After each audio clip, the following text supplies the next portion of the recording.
हाँ जी, स्वागत है आप सभी का चाय और कोड के एक और वीडियो में। HTML सीरीज़ के अंदर हम बात कर रहे थे कि किस तरह से और हम इनपुट एलिमेंट्स के बारे में जान सकते हैं, उनके एट्रीब्यूट्स, उनके और कुछ प्रॉपर्टीज़ या जिन सब के बारे में। हमने वीडियो 1 के अंदर कवर करा बेसिक लेबल और उसके अंदर इनपुट। अब हम डिस्कस करेंगे कुछ डिटेल में सिर्फ इस इनपुट के बारे में। तो उसके लिए हम एक नई फाइल बनाते हैं। सबसे पहले उसका नाम लिखते हैं इनपुट और _2 बिकॉज वर्जन 2 है .html ऑफ कोर्स। इसके अंदर हम क्या करेंगे, जो फॉर्म्स हैं इसी का सारा डेटा हम कॉपी करके और पेस्ट कर देते हैं यहाँ पे, ताकि एटलीस्ट हम उसके बारे में कुछ डिटेल देख पाएँ। अब यहाँ से हम फर्स्ट सबसे पहले तो हम क्या करते हैं कि इसको वर्ड रैप करते हैं ताकि एटलीस्ट सब कुछ हमें एक ही बार में दिखाई दे। और ये करा रिमूव और टाइप सबमिट को पे की जगह हम सबमिट ही कर देते हैं। सेव, राइट क्लिक और ओपन करते हैं लाइव सर्वर पे। तो हमारे पास कुछ इस तरह का डिटेल आया। थोड़ा इस तरह का डिटेल हमारे पास है। ठीक है, इतना अभी दिख रहा है अच्छे से। अच्छा, अब सबसे इंपॉर्टेंट और ज़रूरी बात है वो है इनपुट एलिमेंट के रिगार्डिंग। तो इनपुट एलिमेंट ये जो है, अभी हमने देखा सिर्फ एक टाइप टेक्स्ट है, लेकिन ऐसा नहीं है, ऐसे बहुत सारे इनपुट हैं। करीब 22 या 23 तरह के इनपुट एलिमेंट होते हैं। हाँ, मैंने गिना था इस वीडियो से पहले। और अगर मैं आपको सारे एक एक एलिमेंट के बारे में बताऊं और डिटेल करूं, ऑब्वियस सी बात है कि मैं एक आधे घंटे या 45 मिनट का वीडियो बनाऊंगा और बहुत सारे लोग कहेंगे वाह क्या डिटेल में लिया है, लेकिन उनसे आप कुछ भी नहीं सीख पाएंगे। आप इनपुट एलिमेंट्स के बारे में जब सीखेंगे जब आप खुद से प्रैक्टिस करेंगे। पर इसका मतलब ये नहीं कि मैं आपको कुछ भी नहीं बताऊंगा, डिटेल भी बताऊंगा, रेफरेंस भी बताऊंगा कहाँ से आपको पढ़ना है, और कुछ इंटरेस्टिंग एलिमेंट्स भी बताऊंगा। अब इनपुट एलिमेंट्स क्या होते हैं, बहुत तरह के होते हैं। जैसे हमने देखा ये बटन सबमिट है, इसी तरह से आप एक इनपुट भी लगा सकते हैं जो कि रीसेट टाइप का है। तो जब आप रीसेट टाइप का एक इनपुट बटन एलिमेंट लगाते हैं तो आप उसकी वैल्यूज़ बताते हैं कि इसकी डिफ़ॉल्ट वैल्यू क्या है। जैसे फॉर एग्जांपल ये जो इनपुट है इसके अंदर एक और प्रॉपर्टी आप ऐड कर सकते हैं वैल्यू की, इसकी वैल्यू क्या है। जैसे हितेश मुझे यहाँ पे लिखना है, तो जैसे ही मैं सेव करता हूँ और यहाँ पे जाता हूँ, बाय डिफ़ॉल्ट हमेशा से अब इसकी वैल्यू हितेश है। लेकिन जब मैं इस इनपुट के अंदर जाता हूँ तो टाइप रीसेट है लेकिन वैल्यू कुछ नहीं है, तो मैं इसकी वैल्यू लिख देता हूँ रीसेट। तो नोटिस करिए रीसेट का एक बटन आया, मैंने इस पर क्लिक करा, कुछ भी नहीं हुआ। अब यहाँ पे जाता हूँ मैं और यहाँ पे लिखता हूँ 1 2 3। अब रीसेट पे क्लिक करता हूँ तो देखिए वापस से उसकी वैल्यू हितेश हो गई है। तो इसी तरह के बहुत तरह के इनपुट एलिमेंट हो सकते हैं। अब हमने जो देखा वो था सिर्फ टेक्स्ट, लेकिन एक जो कॉमन और सबसे फेमस है वो है इनपुट टाइप। जैसे आप कोलन लिखेंगे आप देख सकते हैं कितने टाइप के इनपुट हैं। बटन्स भी इनपुट है, डेट टाइम भी है, ईमेल भी है, फाइल भी है, हिडन भी है, इमेजेस भी है, पासवर्ड्स भी है। जो डॉट डॉट आता है आप लिखते हैं, जैसे इस तरह से मैं इसको सेव करता हूँ और आपको दिखाता हूँ। ये पासवर्ड टाइप है, तो जो भी वैल्यूज़ लिखेंगे वहाँ पे dot dot dot values add हो गई है यहाँ पे। इसी तरह से और भी बहुत सारे वैल्यूज़ हैं जो आप लिख सकते हैं। जैसे इसको कमांड Z करते हैं तो इनपुट के बाद जैसे ही कोलन लिखेंगे आपको बहुत सारी वैल्यूज़ यहाँ पे मिल जाएगी।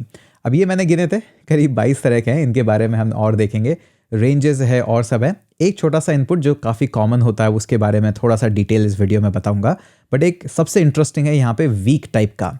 अब ये थोड़ा सा आपको इंटरेस्टिंग लगेगा क्योंकि जैसे ही मैं इसको सेव करता हूँ यहाँ पे आपको वीक का इनपुट मिलता है। अब आप यहाँ पे जैसे क्लिक करेंगे आप एक पूरा वीक का रेंज सेलेक्ट कर सकते हैं। इसमें और भी प्रॉपर्टीज ऐड होती है जिसके थ्रू आप पूरा वीक कहाँ से शुरू करना चाहते हैं, कहाँ पे एंड करना चाहते हैं, वो सारा भी आप सबमिट इसमें कर सकते हैं। जैसे मुझे ये वीक चाहिए तो वीक 52 है 2022 का, तो जो भी है आप इस तरह से सेलेक्ट कर सकते हैं। अब यहाँ पे मैं आपको एक कुछ इंटरेस्टिंग एलिमेंट्स के बारे में बताता हूँ जिनका ईजी वर्जन और जिनका टफ वर्जन भी मैं आपको यहाँ पे बताता हूँ। अब ऐसा है कि इनपुट एलिमेंट बहुत तरह के होते हैं और ज़रूरी नहीं है कि आप वही वाला इनपुट एलिमेंट यूज़ करें। जैसे कि फॉर एग्जांपल कुछ इनपुट एलिमेंट्स होते हैं जो स्पेशली ईमेल के लिए होते हैं, तो ऑटोमेटिकली आपको कुछ ईमेल चेक्स वो देते हैं। लेकिन ज़रूरी नहीं है, हो सकता है हम टाइप टेक्स्ट ले रहे हैं और बाद में जावास्क्रिप्ट के थ्रू उसको वैलिडेट कर रहे हैं कि इसमें ईमेल है या नहीं। तो इसी तरह से कुछ ईजी वेज हैं, कुछ हार्ड वेज हैं, तो मैं आपको दोनों बताता हूँ। तो सबसे पहले हम क्या करते हैं, यहाँ पे हम एक सेलेक्ट ऑप्शन ट्राई करते हैं जो कि भी ऑल्सो एक इनपुट टाइप है। तो यहाँ पे मैंने एक सेलेक्ट एलिमेंट दिया। अब इसके अंदर कहा कि मुझे इसका नेम बताइए, तो नेम हम यहाँ पे ऐड करते हैं एडिटर्स। ये हमने नेम ऐड करा एडिटर्स। आईडी हमें एज सच कोई देने की अभी ज़रूरत नहीं है। ये तो हो गया हमारा सेलेक्ट एलिमेंट। अब इसके अंदर हम बहुत सारे ऑप्शंस दे सकते हैं, जैसे कि हम यहाँ पे देते हैं ऑप्शन और ऑप्शन की वैल्यू और उसका नाम। जैसे सबसे पहले हमने दिया VS कोड और यहाँ पे भी दिया VS कोड। तो जो भी यूज़र सेलेक्ट कर रहा है इस तरह से वो दे पाए। इसका एक और वैल्यू हम लेते हैं यहाँ पे, जैसे सबलाइम टेक्स्ट, सबलाइम, और कॉपी करके इसको भी पेस्ट कर देते हैं। तो ये इस तरह के इनपुट्स आपने काफ़ी देखे होंगे। जैसे यहाँ पे आया तो हमें VS कोड मिल गया, यहाँ पे सबलाइम मिल गया, तो आप जो भी चाहे वो सेलेक्ट कर सकते हैं वैल्यू। इनफैक्ट यहाँ पे आप कुछ और पैरामीटर्स भी ऐड कर सकते हैं, जैसे कि अगर आपको मल्टीपल वैल्यू सेलेक्ट करनी है तो आप मल्टीपल यहाँ पे कीवर्ड ऐड कर दीजिए। अब आप दोनों को सेलेक्ट कर सकते हैं या एक को सेलेक्ट, या जितने भी आपको ऑप्शन सेलेक्ट करने हैं आप कंट्रोल या कमांड प्रेस करके उनको कर सकते हैं। तो ये तो हुआ तरीका कि हमारे पास किस तरह से मल्टीपल वैल्यूज़ मल्टीपल ऑप्शंस को सेलेक्ट कर सकते हैं। अब इतना ही नहीं है, और भी इनके बारे में अभी MDN के अंदर डिटेल्स में आपको बताऊंगा। तो ये कुछ इनपुट टाइप है, regular input, reset type, weak type, password type, text type, और ये हुआ सेलेक्ट इनपुट। अब इसी का एक और भाई है जो कि सबसे कम यूज़ होता है, होना भी चाहिए क्योंकि काफ़ी कन्फ्यूजिंग है, तो वो मैं आपको बताता हूँ। हालांकि वो इनपुट टाइप ही है लेकिन काफ़ी कन्फ्यूजिंग है, तो मैं आपको बताता हूँ वो किस तरह से होता है। तो हम लेंगे पहले एक बेसिक इनपुट, उसके अंदर हमारे पास कोई टाइप नहीं है, कुछ नहीं है, हम इसको रिमूव करते हैं यहाँ पे। अब इसके अंदर हम क्या करते हैं, सबसे पहले डालते हैं एक लिस्ट। हाँ, बहुत ही कंफ्यूजिंग है, कोई भी यूज़ नहीं करता है। तो लिस्ट लिया हमने वापस से एडिटर्स का, और उसका नेम भी हम डाल देते हैं यहाँ पे सिंपल एडिटर। नेम से इतना कोई फर्क नहीं पड़ता है, बट ठीक है, हमने एक इनपुट एलिमेंट यहाँ पे डाला है, तो ये इनपुट हमारे पास हो गया। अब इसके अंदर क्या होता है कि ये हमारे पास इनपुट एलिमेंट है, उसके बाद हमारे पास ऐड होता है डेटा लिस्ट। हाँ, ये देखिए, तो आपको दिखाता हूँ यहाँ पे। अब हमारे यहाँ पे ऐड करा data list. Data list in fact suggest भी नहीं हो रहा है, इतना कम यूज़ होता है। तो ये हमारे पास आया डेटा लिस्ट। अब डेटा लिस्ट के अंदर क्या होता है, आपको आईडी ऐड करना होता है। तो जैसे ही आप आईडी ऐड करते हैं, आईडी का जो नंबर है वो आपके लिस्ट जैसा ही होना चाहिए। कॉपी करते हैं और यहाँ पे इसको पेस्ट करते हैं। ठीक है, इतना हो गया है। अब इस डेटा लिस्ट के अंदर आप ऑप्शंस ऐड करते हैं। तो जैसे कि ऑप्शन यहाँ पे हमने दिए थे, तो इन्हीं को वापस से रीयूज़ कर लेते हैं। तो कॉपी और यहाँ पे पेस्ट, और ऑप्शन का वैल्यू सेम रहता है क्योंकि जिस तरह से आप वैल्यूज़ और उनको ऐड करते हैं, एक दो वैल्यूज़ और हम यहाँ पे ऐड कर देते हैं, जैसे सबलाइम को। तो कॉपी करते हैं और पेस्ट करते हैं, पेस्ट करते हैं। अब देखते हैं क्या इफेक्ट आया। ये तो हमारे पास था ही, लेकिन अब आप यहाँ पे देख रहे हैं कि अब जैसे मैं इसको क्लिक करता हूँ, यहाँ पे मुझे VS कोड सबलाइम ऑप्शन मिल गए। छोटा सा एक यहाँ पे राइट साइड में एक बटन है जो कि ब्लैक सा बटन है। ये मेरे थोड़ा सा पासवर्ड मैनेजर की वजह से साफ नहीं दिख रहा है, पर आप देख सकते हैं इसी तरह से मिलता है। तो आप VS कोड सबलाइम। अब ज़्यादातर जगह क्या होगा, इनको CSS से मैनेज किया जाता है। आजकल हम जो HTML लिखते हैं उसमें ऐसा नहीं है कि इसको डेटा टाइप और डेटा लिस्ट और इनको इनपुट को ज़्यादा यूज़ किया जाता है, बट कई जगह यूज़ किया जाता है। अब इसमें और जो आप सेलेक्ट ऑप्शन ऊपर यूज़ कर रहे हैं, इसमें कोई खास फ़र्क नहीं है। इनफैक्ट जहाँ भी आप देखेंगे इसी तरह का इनपुट देखेंगे। ये बहुत रेयरली यूज़ होता है और होना भी नहीं चाहिए ज़्यादा, क्योंकि बहुत कॉम्प्लेक्स है। ये थोड़ा सा ईजी है तो ज़्यादा ईजी और ईजीली यूज़ होता है। तो इसी तरह से आप बहुत सारे और यूनिक जा सकते हैं। तो अब जब हम चलते हैं वापस से MDN पे, MDN फॉर्म इनपुट HTML। तो यहाँ पे आप जाएंगे तो आपको दिखेगा कि बहुत सारे इनपुट के तरीके हैं, किस तरह के इनपुट के टाइप्स हैं। यहाँ पे जब आप टाइप्स में देखेंगे तो buttons, check box, colours, date, email, कुछ हमने इनमें से डिस्कस करे। जैसे आपको इमेजेस ऐड करनी है तो इमेजेस का किस तरह से दिखेगा, month, numbers, radio, reset button, submit button. तो लिस्ट बहुत लंबी है, मैंने गिने थे, करीब 22 हैं। तो इस तरह से हमारे पास वैल्यूज़ हैं।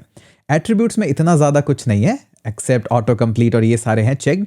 ये सारे एट्रीब्यूट्स डिपेंड करता है आप कौन सा वैल्यू यूज़ कर रहे हैं। चेक बॉक्स के लिए कुछ इनपुट फॉर्म्स होंगे, चेक बॉक्स, और आपके मल्टी सेलेक्ट फील्ड के लिए कुछ और होंगे। अब इसमें से एक और फील्ड मैं आपको बताना चाहूँगा जिसके बारे में थोड़ा सा लोग कंफ्यूज होते हैं। बाकी तो आप ही को यहाँ पे सिंपली डॉक्यूमेंटेशन देखना और पता करना है। एक छोटा सा मैं यहाँ पे वैल्यू यहाँ पे देखना आपको सजेस्ट करना चाहता हूँ, हिडन। ये जो इनपुट टाइप है ये थोड़ा सा लोगों को सरप्राइज देता है। जैसे सबमिट से ऊपर हम क्या करते हैं, एक इनपुट बॉक्स लेते हैं और इसका टाइप रखते हैं हिडन। तो जैसे ही मैंने इसको सेव करा, आप देखेंगे कि यहाँ पे कोई इनपुट बॉक्स आया ही नहीं है। लेकिन मैं जब राइट क्लिक करके और पेज सोर्स देखता हूँ यहाँ पे, तो आपको दिखेगा कि यहाँ पे एक इनपुट फील्ड है जो कि हिडन है। ये स्पेशली बहुत काम आता है जब हम स्पेशली जैंगो के अंदर कोड करते हैं, वहाँ पे इसका बहुत ज़्यादा यूज़ है। क्योंकि कई बार आप जब वैल्यूज़ फिल करते हैं अपने इनपुट फॉर्म में या कंप्लीट फॉर्म में, वहाँ पे आपको कुछ टोकन्स भी सेंड करने पड़ते हैं अपने सर्वर के साथ। तो उस दौरान ताकि ये टोकन्स यूज़र को ना दिखाई दे, बट हमें वो टोकन फिल करने हैं जैंगो के अंदर स्पेशली, तो वहाँ पे ये इनपुट फील्ड्स बहुत काम आते हैं। तो ऐसा नहीं है कि कुछ आपने कम देखे हैं, जैसे इमेजेस आपने बहुत देखा है लेकिन हिडन आपने कम देखा है, तो इसका मतलब ये नहीं कि वो यूज़ नहीं होता है, यूज़ होता है। मंथ्स भी यूज़ होते हैं, नंबर्स भी यूज़ होते हैं, पासवर्ड, रेडियो, बटन, रेंज। अब आपको करना क्या है, जो मोस्ट कॉमन वन है स्पेशली जैसे रेडियो और रेंज, उनके बारे में जाना है और उनके एट्रीब्यूट्स देखने हैं। फॉर एग्जांपल जैसे मुझे रेंज के बारे में देखना है, तो मैं रेंज पे क्लिक करूंगा और देखूंगा ये इनपुट टाइप एलिमेंट। जैसे ही मैं रेंज लिखता हूं तो उसके अंदर मैंने देखा यहाँ पे कि रेंज का आईडी मैंने दिया, वॉल्यूम, मिन और मैक्स, ये 2 एट्रीब्यूट्स मैं उसके डिफाइन कर सकता हूँ और उसके बाद मुझे एक इनपुट सेटिंग्स मिल जाएगी जिसको मैं ड्रैग एंड ड्रॉप कर सकता हूँ यहाँ पे।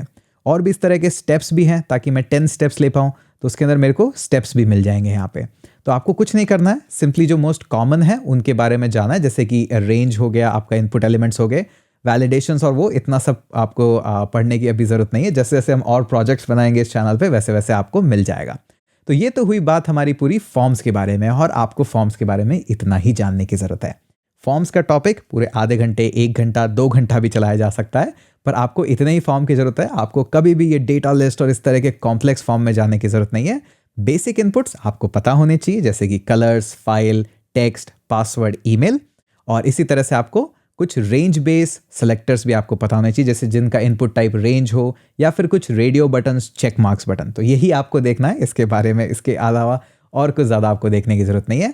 और यही है हमारा बेसिक्स HTML का फॉर्म के अंदर। दोबारा से आपको याद दिलाना चाहूँगा, फॉर्म्स सिर्फ और सिर्फ एक काम है, यूज़र्स से इनपुट लेना, कितने तरीके से और कितने टाइप के आप उनको ऑप्शंस दे सकते हैं, यही इसका गोल है।